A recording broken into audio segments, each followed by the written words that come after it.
Okay, ನಾನು ನಿಮ್ಮ ದೂತ Sameer MD ಮಾತಾಡ್ತಾ ಇದ್ದೀನಿ. ಅಟ್ ಪ್ರೆಸೆಂಟ್ ನನ್ನ ಸಿಚುವೇಶನ್ ತುಂಬಾ ವರ್ಸ್ಟ್ ಆಗಿದೆ ಅಂತಾನೆ ಅನ್ಕೊಳ್ಳಿ. ಯಾಕಂತಂದ್ರೆ ನನ್ನ ಮೇಲೆ ಈಗ ಆಲ್ರೆಡಿ ಪೊಲೀಸ್ ನೋಟಿಸ್ ಬಂದಿದೆ. ಸುಮಾರು 10:45ಗೆ ಪೊಲೀಸ್ ಅವ್ರು ಬಂದು ನೋಟಿಸ್ ಕೊಟ್ಟು ಹೋಗಿದಾರ. ನನ್ಗೇನ್ ಭಯ ಇಲ್ಲ ಗುರು, ಕಾನೂನು ಪರವಾಗಿ ಈಗ ಜಸ್ಟ್ ಒಂದು ಫ್ಯೂ ಅವರ್ಸ್ ಬ್ಯಾಕ್ ಬಂದು ಕೊಟ್ಟು ಹೋಗಿದಾರ. ಅಂಡ್ ನನ್ಗೇನ್ ಭಯ ಇಲ್ಲ, ನನ್ನ ಹತ್ರ ಎಲ್ಲಾ ಸಾಕ್ಷಿ ಇದೆ. ನಾನು ಏನ್ ವಿಡಿಯೋ ಮಾಡಿದೀನಿ, ಯಾವ್ಯಾವ ಕೇಸ್ ಬಗ್ಗೆ ಎಲ್ಲ ಮಾತಾಡಿದೀನಿ, ಪ್ರತಿಯೊಂದಕ್ಕೂ ನನ್ನ ಹತ್ರ ಸಾಕ್ಷಿ ಇದೆ. ನಾನು ವಿಡಿಯೋದಲ್ಲಂತ ಒಂದು ಅಷ್ಟು ಕ್ಲಿಯರ್ ಆಗಿ ತೋರ್ಸಕ್ಕಾಗಿಲ್ಲ, ಬಟ್ ಕಾನೂನು ಮುಂದೆ ನಾನು ಪ್ರತಿಯೊಂದನ್ನ ಇಡ್ಲಿಕ್ಕೆ ರೆಡಿ ಆಗಿದ್ದೀನಿ. ನನಗೆ ಕಾನೂನು ಮೇಲೆ ತುಂಬಾ ಗೌರವ ಇದೆ, ತೊಂದರೆ ಇಲ್ಲ ಅದ್ರ ಬಗ್ಗೆ. ಅಂಡ್ ತೊಂದರೆ ಎಲ್ಲ ಆಗ್ತಿದೆ ಅಂತಂದ್ರೆ, ಈಗ ನಾನು ಬೀಯಿಂಗ್ ಎ ಮುಸ್ಲಿಂ ಗಾಯ್ ಈ ಒಂದು ವಿಷಯದ ಬಗ್ಗೆ ಮಾತಾಡಿದೆ ತಪ್ಪಾಗ್ಬಿಡಿದೆ ಅನ್ನೋದ್ ರೀತಿ ಆ ತರ ಪೋರ್ಟ್ರೇಟ್ ಮಾಡ್ತಿದಾರೆ. ನೀನು ಹಿಂದೂ ದೇವಸ್ಥಾನ ಅವಮಾನ, ಹಿಂದೂ ಹುಡುಗಿ ಬಗ್ಗೆ ನಿಂಗೆ ಆಗ್ಬೇಕು, ನಿಮ್ ಸಮಾಜದ ನೀನ್ ನೋಡ್ಕೋ. ಗುರು, ಹಿಂದೂ ಮುಸ್ಲಿಂ ಅನ್ನೋದು ಬಿಡು, ಈಗ ನ್ಯಾಯದ ಬಗ್ಗೆ ಮಾತಾಡೋಣ. ಹಿಂದೂ ಹುಡುಗಿ ಆಗಿದ್ರೇನು, ಮುಸ್ಲಿಂ ಹುಡುಗಿ ಆಗಿದ್ರೇನು ಅನ್ಯಾಯ ಆಗಿದೆ ತಾನೆ. ಅನ್ಯಾಯದ ವಿರುದ್ಧ ಧ್ವನಿ ಎತ್ತದೇ ಧರ್ಮ. ಅಂಡ್ ಅದನ್ನೇ ನಾನು ಪಾಲಿಸ್ತಾ ಬಂದಿರೋದು. ಅಂಡ್ ಏನದು ಟ್ರೋಲ್ ಪೇಜಸ್ ಅಲ್ಲೆಲ್ಲ ನೀವು ಹಾಕೊಂಡಿದಿರಲ್ಲ, ಇವ್ನ್ ಹಿಂದೂ ವಿರೋಧಿ, ಮುಸ್ಲಿಂ ಬರೀ ಹಿಂದೂ ಅಗೇನ್ಸ್ಟ್ ಮಾಡ್ತಿರ್ತಾನೆ ವಿಡಿಯೋಸ್ ಅದಿದ ಅಂತ. ಅವ್ರಿಗೆಲ್ಲ ಒಂದೇ ಮಾತು ಹೇಳ್ತೀನಿ, ಸಮೀರ್ MD ಅಂತ ನನ್ನ ಇನ್ನೊಂದು ಚಾನಲ್ ಇದೆ, ಅರೌಂಡ್ 270K ಸಬ್ಸ್ಕ್ರೈಬರ್ಸ್ ಇದಾರೆ. ಅಲ್ಲಿ ನಾಟ್ ಸೋ ನಾರ್ಮಲ್ ಅಂತ ಹೇಳ್ಬಿಟ್ಟು ನಾನು ಒಂದು ಸೀರೀಸ್ ಸ್ಟಾರ್ಟ್ ಮಾಡಿದ್ದೆ. ಅದರಲ್ಲಿ ಫಸ್ಟ್ ವಿಡಿಯೋ ನಾನು ಹೋಗಿ ಮಾಡಿದ್ದೆ ತುಮಕೂರಲ್ಲಿರುವಂತಹ ಸಿದ್ದೇಶ್ವರ ಸ್ವಾಮಿ ಬೆಟ್ಟದ ಬೆಲೆ. ಅಲ್ಲಿ ಹೋಗಿ ಸಿದ್ದೇಶ್ವರ ಸ್ವಾಮಿ ಮುಂದೆ ಕೈ ಜೋಡಿಸಿದ್ದು ಈ ಒಂದು ಮುಸ್ಲಿಂ ಹುಡುಗಾನೆ. ಅದಾದ್ಮೇಲೆ ತುಮಕೂರಲ್ಲಿರುವಂತಹ ಸಿದ್ದರ ಬೆಟ್ಟಕ್ಕೆ ಹೋಗಿ ಅಲ್ಲಿರುವಂತಹ ಸಿದ್ದೇಶ್ವರ ಸ್ವಾಮಿ ಮುಂದೆ ಕೈ ಜೋಡಿಸಿ ಪ್ರಾರ್ಥನೆ ಮಾಡಿದ್ದು ಈ ನಿಮ್ಮ ಮುಸ್ಲಿಂ ಹುಡುಗಾನೆ. ಅಶ್ವತ್ಥಾಮ ಬಗ್ಗೆ, ಮಹಾಭಾರತದ ಕಥೆಗಳ ಬಗ್ಗೆ ವಿಡಿಯೋ ಮಾಡಿದ್ದು ಈ ಒಂದು ಮುಸ್ಲಿಂ ಹುಡುಗಾನೆ. ಬಾರ್ಬರಿಕು ಅಶ್ವತ್ಥಾಮದಲ್ಲಿದ್ದಂತಹ ಇನ್ಫೇಮಸ್ ಕ್ಯಾರೆಕ್ಟರ್ ಅವ್ರ ಬಗ್ಗೆನೂ ನಮ್ ಕನ್ನಡಿಗರಿಗೆ ತಿಳಿಸ್ಕೊಟ್ಟಿದ್ದು ಈ ಒಂದು ಮುಸ್ಲಿಂ ಹುಡುಗಾನೆ. ಸೊ ಇಲ್ಲಿ ಜಾತಿ ಧರ್ಮ ಅನ್ನೋದು ಬೇಡ, ಆಯ್ತಾ?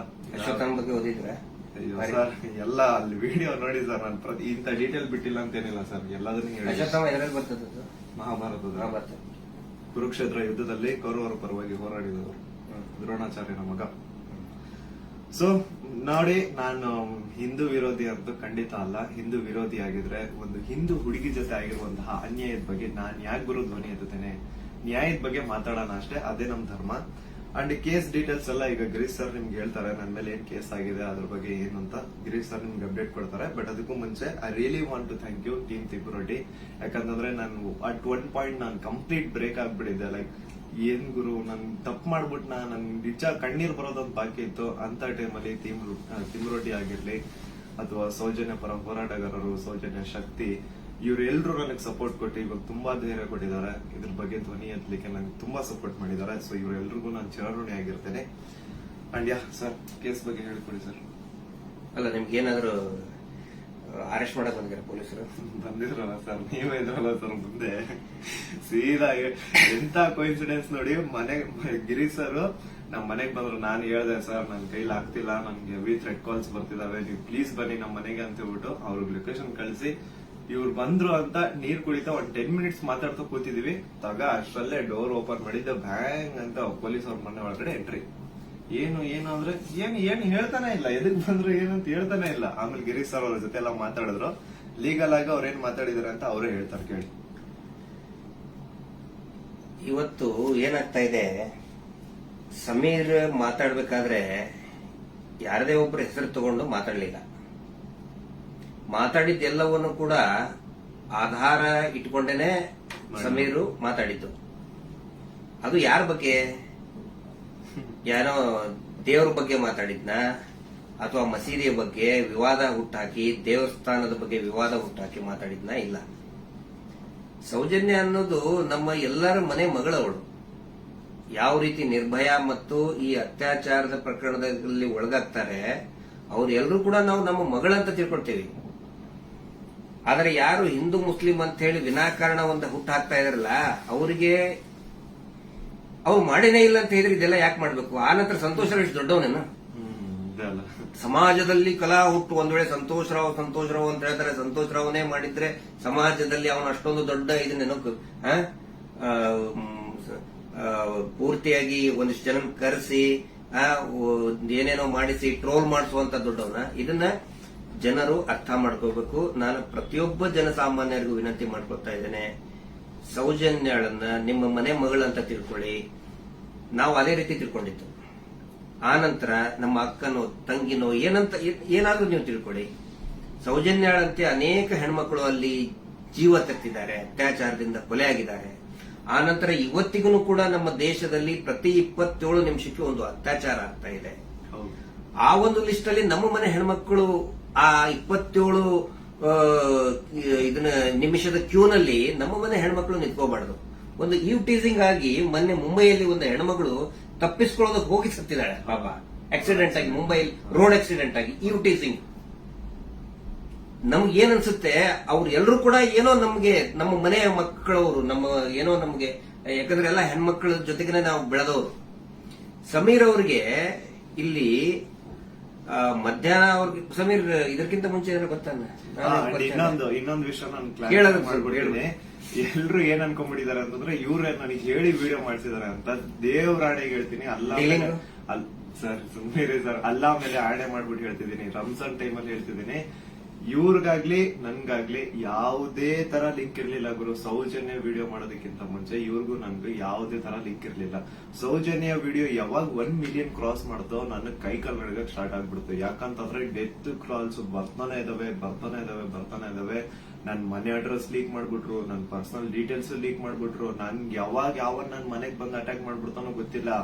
ಎಲ್ಲಿ ಹೋಗೋಣ ಅಂತ ಗೊತ್ತಾಗ್ತಾ ಇಲ್ಲ. ಪೊಲೀಸ್ ಅವ್ರ ಕಡೆ ಹೋದ್ರೆ ಪ್ರೊಟೆಕ್ಷನ್ ಸಿಗುತ್ತಾ ಇಲ್ಲ, ಗ್ಯಾರಂಟಿ ಇಲ್ಲ. ಏನ್ ಮಾಡ್ಬೇಕಂತ ಅರ್ಥ ಆಗಿಲ್ಲ. ಆಗ ನಾನ್ ರೀಚ್ ಔಟ್ ಮಾಡಿದ್ದೆ ಟೀಮ್ ತಿಮ್ರೋಟಿ ಅವ್ರಿಗೆ. ಸರ್ ನನ್ಗೆ ಈ ತರ ಆಗ್ತಿದೆ, ಪ್ಲೀಸ್ ನಿಮ್ ಕಡೆಯಿಂದ ಸಪೋರ್ಟ್ ಬೇಕು, ನಂಗೆ ಸಪೋರ್ಟ್ ಮಾಡಿ ಅಂತ ಕೇಳಿದ ತಕ್ಷಣ ಇಮ್ಮಿಡಿಯೇಟ್ಲಿ ಅವ್ರು ನನ್ನ ನಂಬರ್ನ ತಗೊಂಡು ನನಗೆ ಕಾಲ್ ಮಾಡಿ ನಿಮ್ ಜೊತೆಗೆ ನಾವ್ ಇದೀವಿ ಅಂತ ಧೈರ್ಯ ಕೊಟ್ರು. ಅಂಡ್ ಅರೌಂಡ್ ನನ್ ಮೇಲೆ ಪೊಲೀಸ್ ನೋಟಿಸ್ ಆಗಿದ್ರು ಸ್ಟಿಲ್ ಇವರೇ ನನ್ಗೊಬ್ಬ ಅಡ್ವೊಕೇಟ್ ನ ಹುಡುಕಿ ನಾವು ನಿಮ್ ಜೊತೆಗಿದ್ದೀವಿ, ನೀವ್ ತಲೆನೇ ಕೆಡ್ಸ್ಕೋಬೇಡಿ ಅಂತ. ಈಗ ನೋಡಿ ಅರೌಂಡ್ ಮಿಡ್ ನೈಟ್ 1 ಆಗ್ತಿದೆ, ಅಡ್ವೊಕೇಟ್ ಅವ್ರ ಆಫೀಸಲ್ಲಿ ಕೂತಿದೀವಿ. ಸೊ ಸಾಹಸ ಪಟ್ರು ನನ್ನ ಅರೆಸ್ಟ್ ಮಾಡ್ಲಿಕ್ಕೆ. ಸಮೀರ್ ಮಾತಾಡಿದ್ದು ನೂರಾರು ಜನ ಸೌಜನ್ಯ ಹೋರಾಟಗಾರರು ಏನ್ ಕೇಳ್ತಾ ಇದ್ದಾರೆ ಮತ್ತು ಜನಸಾಮಾನ್ಯರು ಹೋರಾಟದ ಜೊತೆಗೆ ಗುರುತಿಸಿಕೊಳ್ಳದೇನೆ ಅನೇಕ ಜನಸಾಮಾನ್ಯರಿಗೆ ಒಂದು ಹಂಬಲ ಇದೆ, ನ್ಯಾಯದ ಹಂಬಲ. ಅದೇ ಮಾತನ್ನೇ ಸಮೀರ್ ಮಾತಾಡಿದ್ದು. ಅವ್ರನ್ನ ಅರೆಸ್ಟ್ ಮಾಡೋದಕ್ಕೆ ಬಳ್ಳಾರಿಯಿಂದ ಬಂದಿದ್ದಾರೆ ಇವತ್ತು. ಅರೆಸ್ಟ್ ಮಾಡ್ಕೊಂಡು ಹೋಗ್ತೀವಿ ಅಂತ ಹೇಳಿ. ಆದ್ರೆ ನಾವು ಕನ್ವಿನ್ಸ್ ಮಾಡಿದ್ವಿ ಬಳ್ಳಾರಿಯ SP ಅವರಿಗೆ ಮತ್ತು ಬಳ್ಳಾರಿಯ ಕೌಲ್ ಬಜಾರ್ ಠಾಣಾಧಿಕಾರಿಗಳಿಗೆ, ಆನಂತರ ಬೆಂಗಳೂರು ಗ್ರಾಮಾಂತರ SP ಸಾಹೇಬರಿಗೆ ಮತ್ತು ಇಲ್ಲಿಯಂತ ಸ್ಥಳೀಯ ಪೊಲೀಸ್ ಅಧಿಕಾರಿಗಳಿಗೆ, ಬೆಂಗಳೂರು ಶಹರದ ಯಾವುದು ಅವಲಹಳ್ಳಿಯ ಅಧಿಕಾರಿಗಳಿಗೆ ನಾವು ಕನ್ವಿನ್ಸ್ ಮಾಡಿ ಹೇಳಿದ್ವಿ. ಆಮೇಲೆ ಅವರು ಕನ್ವಿನ್ಸ್ ಆಗಿದ್ದಾರೆ. ಹಿಂಗಾಗಿ ನಾವು ಅವರಿಗೆ ಧನ್ಯವಾದಗಳನ್ನು ಕೂಡ ಹೇಳ್ತೇವೆ. ಯಾಕಂದ್ರೆ ನಾವು ಕರೆಕ್ಟ್ ಆಗಿ ಎಕ್ಸ್ಪ್ಲೇನ್ ಮಾಡಿದೀವಿ. ಯಾವ ಕಾರಣಕ್ಕೂ ಕೂಡ ನಾವು ತನಿಖೆಯಿಂದ ತಪ್ಪಿಸ್ಕೊಳ್ಳೋ ಅಂತ ಮಾತೇ ಇಲ್ಲ. ಯಾಕಂದ್ರೆ ಇಲ್ಲಿ ಯಾರು ಕಳ್ಳದ್ ಮಾಡಿಲ್ಲ, ಸುಳ್ತನ ಹೇಳಿಲ್ಲ, ಅತ್ಯಾಚಾರ ಮಾಡಿದವರಲ್ಲ. ಅತ್ಯಾಚಾರ ಮಾಡಿದವರೇ ದೊಡ್ಡದಾಗಿ ರಾಜ್ಯಸಭಾ ಮೆಂಬರು ಅದು ಇದು ಅಂತ ಹೇಳ್ಕೊಂಡು ದೊಡ್ಡದಾಗಿ ಕಿಸಿತಾ ಇದ್ದಾರೆ, ಅಲ್ಲಿ ಕಿಸಿತಿದ್ದಾರೆ. ಅದರ ವಿರುದ್ಧ ಮಾತಾಡದಂತವ್ರು ನಾವು ಯಾವ ಕಾರಣಕ್ಕೂ ಹೆದರುವಂತ ಅವಶ್ಯಕತೆ ಇಲ್ಲ. ಇದೇ ಮಾತನ್ನು ಹೇಳಿದೇವೆ ಸರ್, ಸಮೀರ್ ಖಂಡಿತ ಬರ್ತಾನೆ, ಎಲ್ಲಾ ರೀತಿಯಂತರನು ಕೂಡ ಸಹಕಾರ ಕೊಡ್ತೀವಿ ಅಂತ ಹೇಳಿದ್ದಕ್ಕೆ ಕನ್ವಿನ್ಸ್ ಆಗಿದ್ದಾರೆ. ನಮ್ಮ ಉದ್ದೇಶ ಏನಂದ್ರೆ ಇದರಿಂದ ಇವರು ಮಾಡ್ತಾ ಇದಾರಲ್ಲ, ಏನೋ ಹಿಂದೂ ಮುಸ್ಲಿಂ ಅಂತ ಮಾಡ್ತಾ ಇದಾರಲ್ಲ, ಈ ನಮ್ಮ ರಾಜ್ಯದಲ್ಲಿ ಕಲಹ ಆಗಬಾರದು. ಅತ್ಯಾಚಾರ ಪ್ರಕರಣದ ಹೋರಾಟ, ಸೌಜನ್ಯ ಹೋರಾಟ, ಎಲ್ಲಾ ಧರ್ಮಗಳನ್ನು ನಾವು ಸೇರಿಸ್ತಾ ಇದೀವಿ. ಎಲ್ಲಾ ಜಾತಿ ಪಂಥಗಳನ್ನ ಮತಗಳನ್ನ ಸೇರಿಸುವಂತ ಕೆಲಸ ನಾವು ಮಾಡ್ತಾ ಇದೀವಿ. ಆದ್ರೆ ಇವರು ಡಿವೈಡ್ ಮಾಡ್ತಾ ಇದ್ದಾರೆ. ಯಾಕಂತ ಹೇಳಿದ್ರೆ ನೋಡಿ, ಸಮೀರ್ ಈ ಹೆಸರನ್ನೇ ಹೇಳಿಲ್ಲ. ಹಾಗಿದ್ರೆ ಎಷ್ಟೋ ಜನಕ್ಕೆ ಸಮೀರ್ ಡೌಟ್ ಇತ್ತು, ಯಾರು ಮಾಡಿದ್ದಾರೆ, ಇವ್ರು ಹೌದೋ ಅಲ್ಲೋ. ಈ ಧರ್ಮೋದ್ಯಮಿಗಳು ಕುಟುಂಬ, ದೊಡ್ಡ ಪ್ರಭಾವಿಗಳ ಕುಟುಂಬ, ಅವ್ರ ಬಗ್ಗೆ ಗೌರವ ಇತ್ತು. ಇವತ್ತು ಯಾವಾಗ ನಿಮ್ಮ ವಿರುದ್ಧ ಇಡೀ ಪೂರ್ತಿಯಾಗಿ ಇವರು ಕೆಟ್ಟದಾಗಿ ಕೆಲವು ಜನ ಟ್ರೋಲ್ ಮಾಡಕ್ ಸ್ಟಾರ್ಟ್ ಮಾಡಿದ್ರು, ಎಲ್ಲರಿಗೂ ಕನ್ಫರ್ಮ್ ಆಯ್ತು ಇವರೇ ಮಾಡಿದ್ದು, ನಾವೇ ಮಾಡಿದೀವಿ ಅಂತ ಅವರೇ ಬಟ್ಟೆ ಬಿಚ್ಕೊಳ್ತಾ ಇದ್ದಾರೆ. ನಾವು ಸೌಜನ್ಯ ಬೆತ್ತಲೆ ಮಾಡ್ತಾಳ ಅಂತ ಹೇಳಿದ್ರೆ ಇವರೇ ಬೆತ್ತಲೆಯಾಗಿ ಹೋಗ್ತಾ ಇದ್ದಾರೆ.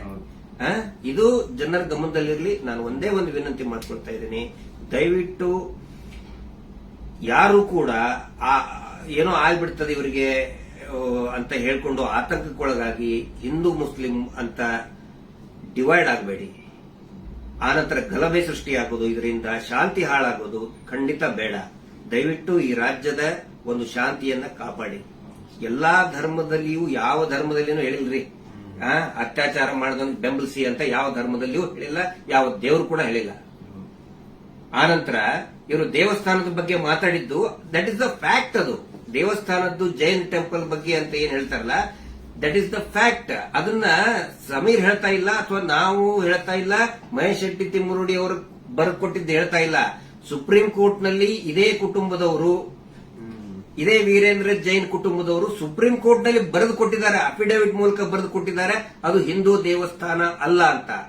ಅದಕ್ಕೂ ಕೂಡ ಯಾರ್ದು ಇದನ್ನಲ್ಲ. ಆದ್ರೆ ಇವರು ಯಾವಾಗ ಅತ್ಯಾಚಾರ ಪ್ರಕರಣಗಳನ್ನ ನಾವು ಪ್ರಶ್ನೆ ಮಾಡಕ್ ಪ್ರಾರಂಭ ಮಾಡಿದೀವಿ, ಅವಾಗ ಹಿಂದೂ ದೇವಸ್ಥಾನಕ್ಕೆ ಅಪಮಾನ ಮಾಡ್ತಾ ಇದಾರಲ್ಲ, ಅದು ನಮ್ಗೆ ಬೇಜಾರಾಗೋದು, ಅದು ನಮಗೆ ಬೇಜಾರಾಗ್ತಾ ಇದೆ. ಆ ಒಂದು ಮಂಜುನಾಥ ಸ್ವಾಮಿಯ ದೇವಸ್ಥಾನವನ್ನೇ ಪೂರ್ತಿ ಇದು ದೇವಸ್ಥಾನನೇ ಅಲ್ಲ ಅಂತ ಸುಪ್ರೀಂ ಕೋರ್ಟ್ ನಲ್ಲಿ ಬರೆದಿದ್ದಾರೆ. ಅದಕ್ಕೆ ಸಮೀರ್ ನೀವು ತಲೆ ಕೆಡಿಸ್ಕೋಬೇಡಿ. ಏನೇನು ನೀವು ಮಾತಾಡಿದಿರಿ ಪ್ರತಿಯೊಂದಕ್ಕೂ ಕೂಡ ದಾಖಲೆ ಇದೆ. ಯಾವುದು ಕೂಡ ಊಹಾಪೋಹ ಮಾಡ್ಕೊಂಡಂತದ್ದಲ್ಲ. ನನಗೂ ಕೂಡ ಸಮೀರ್ ಯಾವ ರೀತಿ ನನ್ನ ಮಹೇಶ್ ಶೆಟ್ಟಿ ತಿಮ್ಮರುಡಿ ಅವರಿಗೆ ಸೌಜನ್ಯ ಪರಿಚಯ ಮಾಡಿದ್ಲು, ಯಾವ ರೀತಿ ಸೌಜನ್ಯ ಕುಟುಂಬಕ್ಕೆ ಪರಿಚಯ ಮಾಡಿದ್ಲು, ಈ ಒಂದು ಹೋರಾಟ ನಮ್ಮೆಲ್ಲರನ್ನು ಕೂಡ ಒಗ್ಗೂಡಿಸ್ತಾ ಇದೆ. ಎಲ್ಲಾ ಧರ್ಮಗಳನ್ನು ಕೂಡ ಒಂದು ಮಾಡ್ತಾ ಇದೆ, ಎಲ್ಲಾ ಧರ್ಮದ ಜನಸಾಮಾನ್ಯರನ್ನ ಒಂದು ಮಾಡ್ತಾ ಇದೆ. ಬಹಳ ಖುಷಿಯಾಗಿದ್ದು ನನಗೆ. ಇಡೀ ರಾಜ್ಯದ ಜನ ಬಹುಶಃ ಈ ಒಂದು ಏನಂತಾರೆ ಅದಕ್ಕೆ ಸುನಾಮಿ ರೀತಿ ಒಳಗಡೆ. And especially very thanks to all troll pages. ನಮ್ಮನ್ನ ಕೆಟ್ಟದಾಗ ಟ್ರೋಲ್ ಮಾಡೋರು ಒಂದು 5% ಇರ್ಬೋದಷ್ಟೇ, ಆದ್ರೆ 95% ಎಲ್ಲಾ ಇನ್ಸ್ಟಾಗ್ರಾಮ್ ಅಲ್ಲಿ ಇರುವಂತಹ ಟ್ರೋಲ್ ಪೇಜಸ್ ನಮ್ ಸಪೋರ್ಟ್ ಇದ್ದಾರೆ. ಅವರಿಂದನೇ ಈ ಒಂದು ಕೇಸ್ ಇಷ್ಟೊಂದು ಮುಂದೆ ಜನರ ಮುಂದೆ ಬರ್ತಾ ಇರೋದು. So hats off to you ಎಲ್ಲಾ ಟ್ರೋಲ್ ಪೇಜಸ್ ಅವ್ರಿಗೂ ನನ್ನ ಕಡೆಯಿಂದ ಒಂದು ದೊಡ್ಡ ನಮಸ್ಕಾರ ಅನ್ಕೊಂಬಿಡಿ. ನಿಮ್ಮಿಂದಾನೇ ಈ ಒಂದು ಕೇಸ್ಗೆ ಇಷ್ಟೊಂದು ಪಬ್ಲಿಕ್ ಅಟೆನ್ಷನ್ ಸಿಕ್ಕಿರೋದು. Thank you so much. And ಎಲ್ಲಾ ಕನ್ನಡ ಈ ಕಮ್ಯುನಿಟಿನ ಯೂಟ್ಯೂಬರ್ಸ್ ಯಾರೆಲ್ಲ ಇದ್ರ ಬಗ್ಗೆ ವಿಡಿಯೋಸ್ ಮಾಡಿದ್ರೆ, ಯಾರೆಲ್ಲ ನನ್ನ ಪರವಾಗಿ ವಿಡಿಯೋಸ್ ಮಾಡಿದ್ರಿ, ನಾನು ಎಲ್ಲರೂ ವಿಡಿಯೋಸ್ ನ ನೋಡಿದ್ದೀನಿ. ತುಂಬಾ ಖುಷಿ ಆಯ್ತು. ಎಲ್ಲರೂ ಇದೇ ತರ ಸಪೋರ್ಟ್ ಮಾಡಿ ಅಂಡ್ ಎಲ್ಲರೂ ನಮ್ ಜೊತೆಗಿರಿ. ಆಮೇಲೆ ಬೇರೆ ಬೇರೆ ದೇಶದಿಂದ ಸಪೋರ್ಟ್, ಆಸ್ಟ್ರೇಲಿಯಾದಿಂದ ಮಾಡಿದ್ದಾರೆ, ಇಸ್ರೇಲ್ ಇಂದ, ಬಹರೇನ್ ಇಂದ, ಕೆನಡಾ ಇಂದ, ಸಿಂಗಾಪುರ್ ಇಂದ, ಎಲ್ಲಾ ಬೇರೆ ಬೇರೆ ದೇಶದಲ್ಲಿ ಇರುವಂತಹ ಕನ್ನಡಿಗರು ಇವತ್ತು ಏನೋ ಒಂದು ಶಕ್ತಿ ತುಂಬುವಂತ ಕೆಲಸ ಮಾಡ್ತಾ ಇದ್ದಾರೆ. ನಾವು ನಿಮ್ಮ ಜೊತೆಗಿದ್ದೇವೆ ಅಂತ ಹೇಳ್ತಾ ಇದ್ದಾರೆ. ಅಂದ್ರೆ ಅವ್ರೇನು ಬೇರೆ ಬೇರೆ ಕಂಟ್ರಿಯಿಂದ ನನಗೆ ಫಂಡ್ಸ್ ಕೊಡೋದು ಅಂತದಲ್ಲ ಸ್ವಾಮಿ. ಅವ್ರ ಮಾತಲ್ಲಿ ನನಗೆ ಧೈರ್ಯ ಕೊಟ್ಟಿರೋದು ನಿಮ್ ಜೊತೆ ನಾವಿದೀವಿ, ನೀವ್ ಮಾತಾಡಿ ಅಂತ. ಡೀಲಿಂಗ್ ಏನಾರ ಆಯ್ತಲ್ಲ ನಮ್ದು ನಿಮ್ದು ಡೀಲಿಂಗ್ ಅಂತ ಹೇಳ್ತಾ ಇದ್ದಾರೆ. ಅಲ್ಲ, ಅವರೇ ದುಡ್ಡು ಹಿಡ್ಕೊಂಡು ಅಡ್ಡಾಡ್ತಾ ಇದ್ದಾರೆ ನಮ್ಮಿಂದ. ಮಹೇಶ್ ಶೆಟ್ಟರ್ ಹಿಂದೆ 12 ವರ್ಷದಿಂದ ದುಡ್ಡು ಹಿಡ್ಕೊಂಡು ಅಡ್ಡಾಡ್ತಾ ಇದ್ದಾರೆ. ಕೇರ್ ಮಾಡ್ತಾ ಇಲ್ಲ. ನನ್ನ ಹಿಂದೆ 1.5 ವರ್ಷ ಆಯ್ತು ಅದನ್ನ ಮಾಡ್ತೇವೆ ಇದನ್ನ ಮಾಡ್ತೇವೆ ಅಂತ ಹೇಳ್ಕೊಂಡು ಯಾರು ಕೇರ್ ಮಾಡಿಲ್ಲ. ದಯವಿಟ್ಟು ನೋಡಿ, ನನ್ನನ್ನ ಏನಾದ್ರು ಪೊಲೀಸ್ ಅವ್ರು ಅರೆಸ್ಟ್ ಮಾಡ್ಕೊಂಡು ಹೋಗಿದ್ರೆ ಲಾಯರಿಗೆ ಕೊಡೋ ಫೀಸ್ ಕೊಡೋಕ್ ದುಡ್ಡು ಸಹ ನಮ್ಮ ಹತ್ರ ಇಲ್ಲಪ್ಪ. ಯಾರೇ ಸೌಜನ್ಯ ಪರವಾಗಿ ಮಾತಾಡ್ತಾರೆ ಅವ್ರಿಗೆ ಏನೇ ಆದ್ರೂ ಕೂಡ ಅದು ನಮ್ಮ ಜವಾಬ್ದಾರಿ. ಮಹೇಶ್ ಶೆಟ್ಟಿ ತಿಮ್ಮರುಡಿ ಅವರು ಇವತ್ತಿಗೂ ಬಹುಶಃ ಇನ್ನೂ ಅವ್ರು ಮಲಗಿರ್ಲಿಕ್ಕಿಲ್ಲ. ನಾವು ಮೊನ್ನೆ ಎಲ್ಲರನ್ನೂ ಮಲಗಿಸೇ ಮಲಗೋದವರು. ನಮ್ಮ ಜವಾಬ್ದಾರಿ. ಆನಂತರ ನಮ್ಮೆಲ್ಲರನ್ನು ಕೂಡ ಆ ದೇವಿ ಸೌಜನ್ಯ ಶಕ್ತಿ ಅನ್ನೋದು ಕಾಯ್ತಾ ಇದೆ. ಆ ಒಂದು ಆಲ್ ಮೈಟಿ ಒಂದು ದೇವರು ಏನಿದ್ದಾನೆ ನಮ್ಮೆಲ್ಲರನ್ನು ಕೂಡ ಕಾಯ್ತಾ ಇದ್ದಾನೆ. ಆ ದೇವರೇ ನಮ್ಮೆಲ್ಲರನ್ನು ಕೂಡ ಒಂದ್ ಮಾಡ್ತಾ ಇದ್ದಾನೆ. ಇದು ಜನಸಾಮಾನ್ಯನ ಹೋರಾಟ. It is a fight of a common man. ಯಾವಾಗ ನಾವು ಜನಸಾಮಾನ್ಯರು ಒಂದಾಗ್ತೀವಿ ರಿಸಲ್ಟ್ ಬಂದೇ ಬರ್ತದೆ. ಪ್ರತಿಯೊಬ್ರು ಹೇಳ್ತಾ ಇದ್ದಾರೆ ನನಗೆ, ಪ್ರತಿಯೊಬ್ರು ಸರ್ ರಿಸಲ್ಟ್ ಬಂದೇ ಬರ್ತದೆ, ಇದು ಅಂತ್ಯ ಆಗ್ತಾ ಇದೆ ಅಂತ ಹೇಳಿ ಪ್ರತಿಯೊಬ್ರು ಹೇಳ್ತಾ ಇದ್ದಾರೆ. ಮಂಜುನಾಥ ಸ್ವಾಮಿನ ಕಂಡು ಬಿಟ್ಟಿದ್ದಾರೆ. ರಿಯಲ್ ಆರೋಪಿ ಯಾರು ಅಂತ ಅವರು ಹೊರ ಹಾಕ್ತಾರೆ. ಅವರೇ ಎಲ್ಲ ತಂದು ಇಡ್ತಾರೆ ಮುಂದೆ. ಸ್ವಲ್ಪ ತಾಳ್ಮೆ ಇರ್ಬೇಕಷ್ಟೇ. ಅದು ಅದರದ ರೂಪ ಅದ್ರ ಪಡ್ಕೊಳ್ತದೆ. ಆನಂತರ ಇಲ್ಲಿ ಸಮೀರ್ ಅವ್ರ ಜೊತೆಗೆ ಅವರ ತಾಯಿ ಮತ್ತು ಅವರ ಅಕ್ಕ ನೋಡಿ, ನನ್ನ ತಾಯಿಗೂ ಕೂಡ ನನ್ನ ಬಗ್ಗೆ ಒಂದು ಎಷ್ಟೋ ಕಾಳಜಿ ಇರ್ತದೆ. ಅವರು ಇತ್ತ ಏನಾದ್ರು ಆದ್ರೆ ಫೋನ್ ಮಾಡಿ ಹೇಳ್ತಾ ಇರ್ತಾರೆ ನನ್ನ ತಾಯಿ. ನಾನಿವತ್ತು ಅವ್ರ ಮನೆಗೆ ಹೋಗಿ ನೋಡಿದ್ದು, ಪಾಪ ಅವರ ಅಕ್ಕ ಎಷ್ಟು ಭಯಾನಕ ಒಂದು ಇದರಲ್ಲಿದ್ದಾರೆ ಅಂತ ಹೇಳಿದ್ರೆ ಅವ್ರ ತಾಯಿ ಅಳ್ತಾ ಇದ್ದಾರೆ. ನನ್ನ ಮಗ ಏನ್ ತಪ್ಪು ಮಾಡಿದ ಸರ್, ಒಂದು ಮಗುಗೆ ನ್ಯಾಯ ಕೇಳಿದ ನನ್ನ ಮಗ, ಹಿಂಗಾಗಿ ನಮ್ಮನ್ನ ಏನೇನೋ ಕೆಟ್ಟದಾಗಿ ಬೈತಾ ಇದ್ದಾರೆ, ಏನ್ ತಪ್ಪು ಮಾಡಿದ ಅಂತ ಒಬ್ಬ ತಾಯಿ ಕೇಳ್ತಾ ಇದ್ದಾಳೆ. ಅದಕ್ಕೆ ನಾನು ಅವ್ರಿಗೆ ಎಕ್ಸಾಂಪಲ್, ನನ್ನ ಪೊಲೀಸರು ಆ 24 ವರ್ಷದ ಹಿಂದೆ ಅರೆಸ್ಟ್ ಮಾಡಿಕೊಂಡು ನನ್ನ ಮನೆಗೆ ಬಂದಾಗಿಂದು ಉದಾಹರಣೆ ಕೊಟ್ಟೆ. ಅವಾಗ ಸಾವಿರಾರು ಲಕ್ಷಾಂತರ ಜನ ನಮ್ಮ ಬೆಂಬಲಕ್ಕೆ ನಿಂತ್ಕೊಂಡ್ರು. ಯಾವಾಗ ಜನಸಾಮಾನ್ಯರು ಬೆಂಬಲಕ್ಕೆ ನಿಂತ್ಕೊಳ್ತಾರೆ ನಾವು ಹೆದರುವಂತ ಅವಶ್ಯಕತೆನೇ ಇಲ್ಲ. ಸಾವು ಯಾವಾಗಾದ್ರೂ ಬರ್ತದ್ರಿ, ಯಾವಾಗಾದ್ರೂ ಬರ್ತದೆ. ನಾವು ಇರುವಾಗ 4 ಜನ ಮೆಚ್ಚುವಂತ ಕೆಲಸ ಮಾಡಬೇಕು, ನ್ಯಾಯದ ಪರವಾಗಿರಬೇಕು. ಅದೇ ಈ ಹೋರಾಟ. ಹಿಂಗಾಗಿ ದಯವಿಟ್ಟು ಒಂದೇ ಒಂದು ಹೇಳೋದು, ಶಾಂತಿಯನ್ನ ಕದಡಬೇಡಿ, ಡಿವೈಡ್ ಆಗಬೇಡಿ, ಇಬ್ಬಾಗ ಆಗಬೇಡಿ, ತುಂಡು ತುಂಡಾಗಬೇಡಿ. ಇವರಿಂದ ಇಡೀ ರಾಜ್ಯನೇ ತುಂಡು ತುಂಡಾಗ್ತಾ ಇದೆ. ಇವ್ರು ಮಾಡುವಂತ ಮೀಟರ್ ಬಡ್ಡಿ ದಂಧೆಯಿಂದ ಇಡೀ ಊರೇ ತುಂಡು ತುಂಡಾಗ್ತಾ ಇದೆ. ಗಂಡ ಹೆಂಡತಿ ನಡುವೆ ಜಗಳ, ಅಕ್ಕ ತಂಗಿ ನಡುವೆ ಜಗಳ, ನೆರೆಹೊರೆಯವ್ರ ನಡುವೆ ಜಗಳ, ಒಂದು ಓಣಿಂತ್ರ ಇನ್ನೊಂದು ಓಣಿ ಜಗಳ, ಒಂದು ಜಾತಿಯಿಂದ ಇನ್ನೊಂದು ಜಾತಿಗೆ ಜಗಳ ಹಚ್ಚಿ, ಈಗ ಹಿಂದೂ ಮುಸಲ್ಮಾನ್ ಜಗಳ ಹಚ್ಚಿ ಇವರು ಈಗ ಸೇಫ್ ಆಗಕ್ ನೋಡ್ತಾ ಇದ್ದಾರೆ. ಅದು ಆಗಲ್ಲ. ಇವತ್ತೇನು ನಾವು ಒಂದೇ ಒಂದು ಹೇಳೋದು, ಏನೇ ಕೇಸ್ ಆದ್ರೂ ಕೂಡ ಇವನ ಮೇಲೆ ಯಾರು Anil Kumar, Anil black and white Anil, ಅವನ ಮೇಲೆ ಮತ್ತು ಸೀನಪ್ಪನ ಮೇಲೆ FIR ಆಗಿ ಅರೆಸ್ಟ್ ಮಾಡುವಂತ ಕೇಸ್ ಅದು. ಇನ್ನೂ ಮಟ್ಟ ಅರೆಸ್ಟ್ ಮಾಡಿಲ್ಲ. ಸಮೀರ್ನ ಅರೆಸ್ಟೇ ಮಾಡಬಾರ್ದು ಆ ಪ್ರಕರಣದಲ್ಲಿ. ಸುಪ್ರೀಂ ಕೋರ್ಟ್ ನ ಡೈರೆಕ್ಷನ್ ಇದೆ, ವಿದಿನ್ 7 years ಅರೆಸ್ಟ್ ಮಾಡಬಾರ್ದು ಅಂತೇಳಿ. ಆದ್ರೂ ಕೂಡ ಇವತ್ತು ಬಳ್ಳಾರಿ ಹತ್ರ ಬಂದಿದ್ದಾರೆ. ಬಟ್ ಫೈನಲಿ ಎಸ್, ಪೊಲೀಸ್ ಆಫೀಸರ್ಸ್ಗಳು, ಹಿರಿಯ ಅಧಿಕಾರಿಗಳು ಒಪ್ಪಿದ್ದಾರೆ. ಸೊ ನಾವು ಸಹಕಾರವನ್ನು ಕೊಡ್ತೀವಿ. ಆದ್ರೆ ಸುಮೋಟೋ ಮಾಡ್ಕೊಂಡ್ರಲ್ಲ, ಈ ಸುಗ್ರೀವಾಜ್ಞೆಯಲ್ಲಿ ಮೀಟರ್ ಬಡ್ಡಿ ದಂಧೆ ಯಾರು ಮಾಡ್ತಾರೆ, ಸೋಮೋಟೋ ಮಾಡ್ಕೊಳ್ಳಿ, ಸ್ವಯಂ ಪ್ರೇರಿತವಾಗಿ ದಾಖಲೆ ಮಾಡ್ಕೊಳ್ಳಿ ಅಂತ ಹೇಳಿ ಸುಗ್ರೀವಾಜ್ಞೆ ಆದ್ರೂ ಇವತ್ತಿನವರೆಗೂ ಕೂಡ ಒಂದೇ ಒಂದು ಸೋಮೋಟೋ ಕೇಸ್ ಮಾಡ್ಕೊಂಡಿಲ್ಲ. ಪಾಪ ಸಮೀರದ ಮೇಲೆ ಸೋಮೋಟೋ ಕೇಸ್ ಮಾಡ್ಕೊಂಡಿದ್ದಾರೆ. ಇದು ನಮಗೆ ಬೇಜಾರಾಗ್ತದೆ. ಈ ಎಲ್ಲಾ ವಿಷಯಗಳನ್ನ ನಾವು ಜನರ ಮುಂದೆ ಇಡ್ತಾ ಇದ್ದೀವಿ. ಸಮೀರ್ ಪೊಲೀಸ್ ಸ್ಟೇಷನ್ಗೆ ಎನ್ಕ್ವೈರಿಗೆ ಹೋಗ್ತಾರೆ, ಆ ವಿಚಾರಣೆಗೆ ಹೋಗ್ತಾರೆ. ಆದ್ರೆ ನಾನ್ ಹೇಳ್ತಾ ಇರೋದು, ಈ ಶೀನಪ್ಪ, ಅನಿಲ್ ಕುಮಾರ್ ಮತ್ತು ಈ ಕೊಲೆಗಡಕರು ಕೂಡ ಅರೆಸ್ಟ್ ಆಗಲೇಬೇಕು. ಧರ್ಮೋದ್ಯಮಿಗಳು, ಅವರ ತಮ್ಮ, ಅವರ ತಮ್ಮನ ಮಕ್ಕಳು, ಅತ್ಯಾಚಾರಿಗಳು ಅರೆಸ್ಟ್ ಆಗಲೇಬೇಕು. ಅದಾಗಲಿಲ್ಲ ಅಂತ ಹೇಳಿದ್ರೆ ಈ ದೇಶದ ಸಂವಿಧಾನನೇ ಇಲ್ಲ, ಈ ದೇಶದಲ್ಲಿ ನ್ಯಾಯಾಂಗ ವ್ಯವಸ್ಥೆನೇ ಇಲ್ಲ ಅನ್ನೋ ಒಂದು ಮಾತನ್ನ ಪ್ರತಿಯೊಬ್ಬ ಜನಸಾಮಾನ್ಯರು ಕೂಡ ಕೇಳಬೇಕಾಗ್ತದೆ.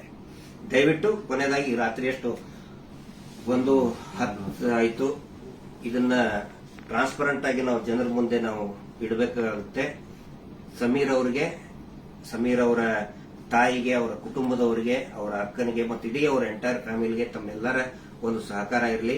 ಸೌಜನ್ಯ ಹೋರಾಟಕ್ಕೂ ಕೂಡ ಇದೇ ರೀತಿಯಾದಂತಹ ತಮ್ಮ ಜನಸಾಮಾನ್ಯರ ಒಂದು ಬೆಂಬಲ ಇರಲಿ ಅಂತ ಹೇಳಿ ಇವತ್ತಿನ ಲೈವ್ ಅನ್ನ ಮುಕ್ತಾಯ ಮಾಡ್ತಾ ಇದ್ದೀವಿ.